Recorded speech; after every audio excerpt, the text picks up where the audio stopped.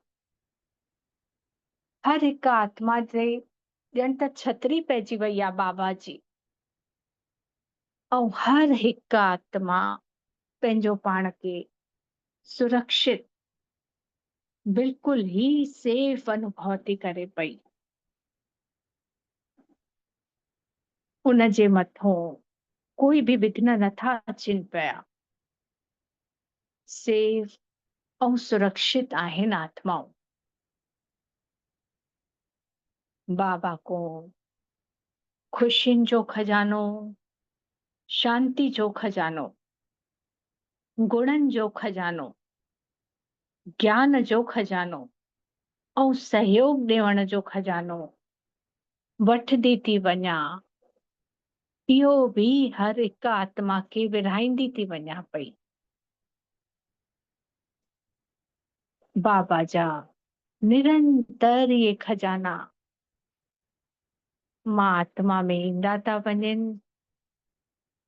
ऐं चारों तरफ सभिनि आत्माउनि में ये शक्तियूं फैलजंदियूं थियूं वञनि पियूं। चारों तरफ शांति ही शांति, सुख ही सुख, आनंद ही आनंद थी वियो आहे। हर एक आत्मा पंहिंजो पाण खे खुश नसीब थी समझे पई। सभी पंहिंजो पाण खे बाबा जा ॿार महसूस करे ॾाढा खुश नसीब आत्माऊं आहियूं असां, विश्व जूं थोड़ियूं सो आत्माऊं जंहिंखे बाबा जो प्यार मिलियो, बाबा मिलियो, त असांजा सभु दुख ई दूर थी विया। बाबा ने चए न कि मां त सुख जो ही सागर आहियां, पंहिंजे ॿारनि खे कीअं दुख ॾींदो। हे दुख त असांजे ही कर्मनि जो हिसाब किताब आहे। त कम से कम हाणे अहिड़ा श्रेष्ठ कर्म कयूं जो सभिनि जो भलो कंदा वञूं। जेतिरी जेतिरी दुआऊं जमा कंदासीं ओतिरो ओतिरो पुरुषार्थ में नंबर 1 अॻिते ही अॻिते थींदा वेंदासीं ऐं सभिनि जी अवस्था ॾाढी सुठी थींदी वेंदी। सभिनि खे बाबा जो प्यार तो मिले पियो, बाबा जो दुआऊं थी मिलनि पियूं। इन ई स्मृति के यादि रखे मिठड़े बाबा के पदम पदम गुणा दिल जो धन्यवाद। तहां सभिनि फरिश्तनि के लिए धन्यवाद। सभिनि के ओम शांति, ओम शांति, ओम शांति। हाणे बाबा जी अव्यक्त मुरली पढ़दा से 18 मई 69 जी आ, जंहिंजी हेडिंग आ रूहानी ज्ञान योग जी ज्योतिषी। बाबा ने ॿुधाई अथई ज्योतिषी विद्या जेकी थींदी आहे त हिन में बाबा ने कहिड़ी विद्या ॿुधाई अथई, रूहानी ज्ञान योग जी ज्योतिषी। बाबा चवनि था तहां सभिनि जे सॾु करण ते बाप दादा ने तहां सभिनि खे बि सॾु कयो अथई। त कंहिंने कंहिंखे सॾु कयो अथई?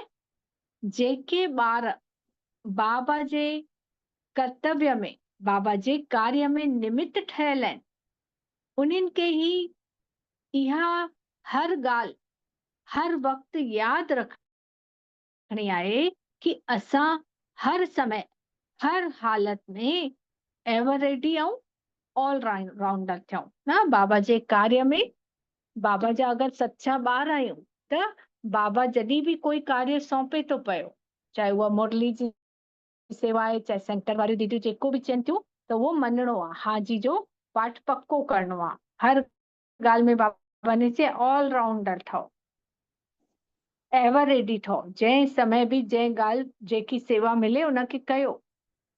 अगरि इहे ॿई ॻाल्हियूं सभिनि में अची वञनि, कहिड़ी ॿई ॻाल्हियूं? हिकु त एवर रेडी हमेशा तयार रहो ऐं जेकी बि सेवा मिले उनखे कयूं।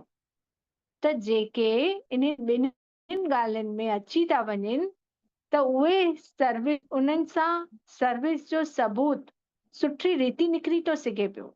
लेकिन नंबरवार पुरुषार्थ अनुसार इहे ॻाल्हियूं आहिनि कि तव्हां निमित ठहियल ॿारनि खे इहो स्लोगन यादि रखणु खपे कि असां जीअं कर्म कंदासीं असांखे ॾिसी ॿिया कंदा। न, इहा ॻाल्हि असांखे यादि रखणी आहे कि जेको कर्म असां कयूं था असांखे ॾिसी ॿिया कंदा। जीअं ब्रह्मा बाबा ने बि करे ॾेखारियो न नंढड़ी नंढड़ी दादियुनि खे। पूरो हेसि तक कि सीमेंट जी तगारियूं बि बाबा ने, पत्थरनि जूं तगारियूं बि ढोई करे ॾेखारे। त हर समय पंहिंजो पाण खे ईअं सम्झो जीअं ड्रामा जी स्टेज ते सभिनि साम्हूं असां पार्ट वॼायूं था। न, जीअं स्टेज ते जॾहिं नाटक हलंदो आहे त उमल सम्झंदा आहियूं न कि एतिरा माण्हू असांखे ॾिसनि था त असांखां कोई ग़लती न थियणु खपे। त बाबा चवनि त उअं ई हिते बि सम्झो कि असां स्टेज ते इहो पार्ट वॼायूं था त संभली करे कर्म कयूं। हिकु थींदो आहे पंहिंजे पाण सां रिहर्सल, हिकु थींदी आहे स्टेज ते सभिनि जे साम्हूं पार्ट वॼाइण। न, पहिरियों जीअं कुझु नाटक कंदा आहियूं त आपस में पाण अकेले रिहर्सल करे ॾिसंदा आहियूं कि सभु ठीकु कयूं था त वरी छो त अॻिते हली असांखे पूरी स्टेज जे साम्हूं इहो नाटक करणो आहे। त स्टेज ते एक्ट करण वारा पंहिंजे मथां केतिरो ध्यानु रखंदा आहिनि। हिकु हिकु एक्ट ते हर समय अटेंशन रखंदा आहिनि।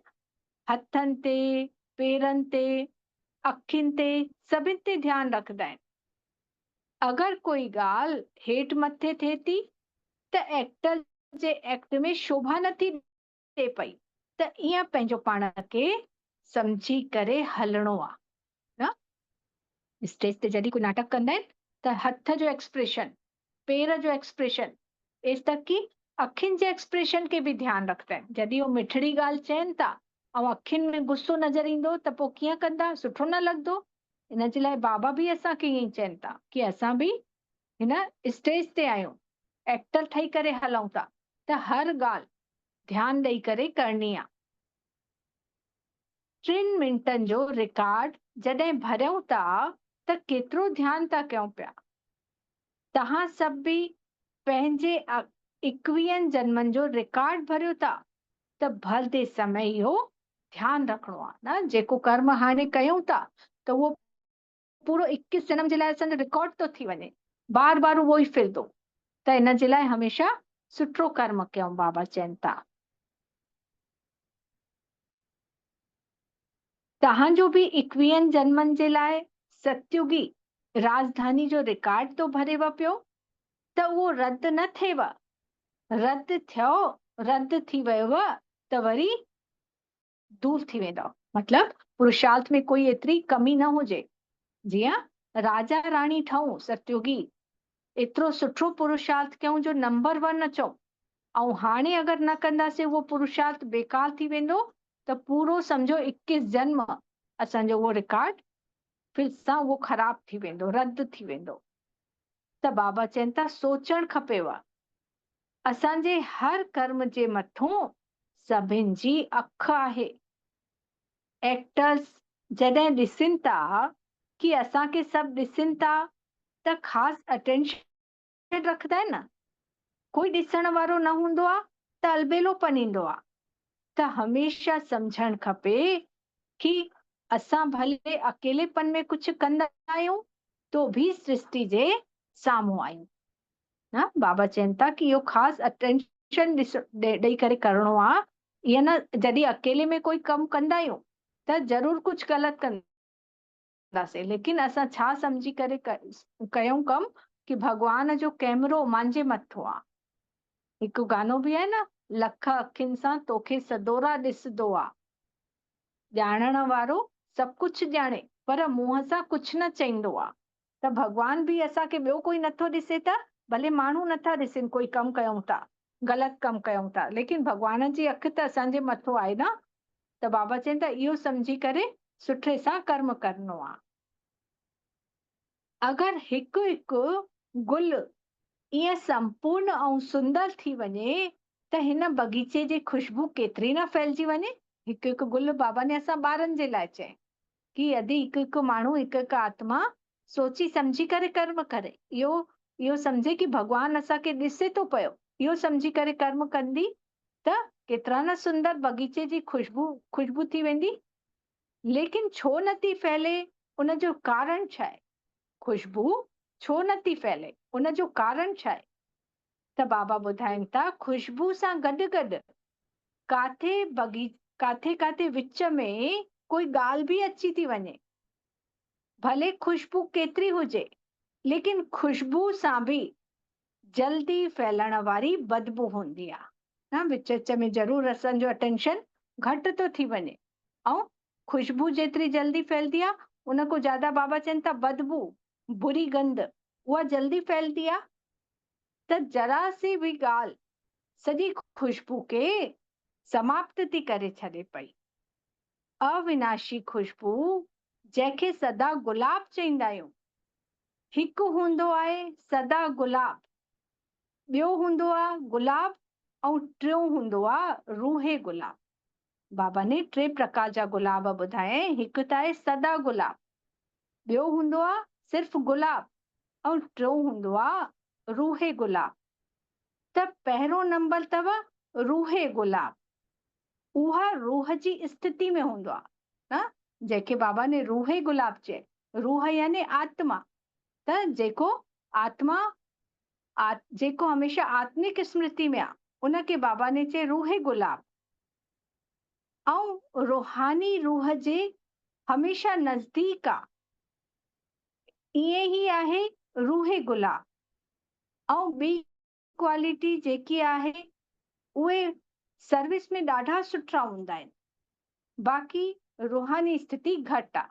हिकिड़ा आहिनि जंहिंजी रूहानी स्थिति सुठी आहे, ॿिया आहिनि जेके सर्विस ज्यादा था करनि, बाबा जी सर्विस ज्यादा था करनि ऐं उनजी रूहानी स्थिति घटि आहे, आत्मिक स्मृति घटि आहे। त सर्विस में धारणा में सुठा आहिनि, संस्कार बि शीतल अथनि, खुदि पाण खे छा सम्झंदा आहियो? फिर बाबा असांखे चेक करण था चवनि पिया कि असां कहिड़ा आहियूं, पहिरां आहियूं या ॿिया आहियूं, चेक कयो कहिड़े नंबर जा गुल आहियो। त कंडा त हिते बि न थी सघंदा आहिनि, हिते त आहिनि सभु गुलाब, लेकिन गुलाबनि में बि फ़र्क़ु आहे न। बाबा पंहिंजे ॿारनि खे चवनि था तव्हां सभु गुलाब आहियो, कंडो त कोई कान्हे, लेकिन गुलाबनि में फ़र्क़ु आहे। त जेके रूहे गुलाब हूंदा उनजी निशानी छा हूंदी? जेके रूहे गुलाब हूंदा त उनजी निशानी बाबा ने ॿुधाए, उहे उन्हनि खे माण्हुनि जे मस्तक जी रेखा परखण ईंदी। जेके रूहे गुलाब हूंदा उहे ॿियनि जे मस्तक जी रेखा खे परखे सघंदा। त बाबा चवनि था ज्योतिषी ठहिया आहियो या कान्हो? त बाप दादा जेके ज्ञान ऐं ज्योतिषी ॾेखारीनि था उन सां छा ॾिसंदा आहियो? टाइम थी वियो आहे त इन खां पोइ अॻिते पाण हितो को चालू कंदासीं। अच्छा, ओम शांति। मीटिंग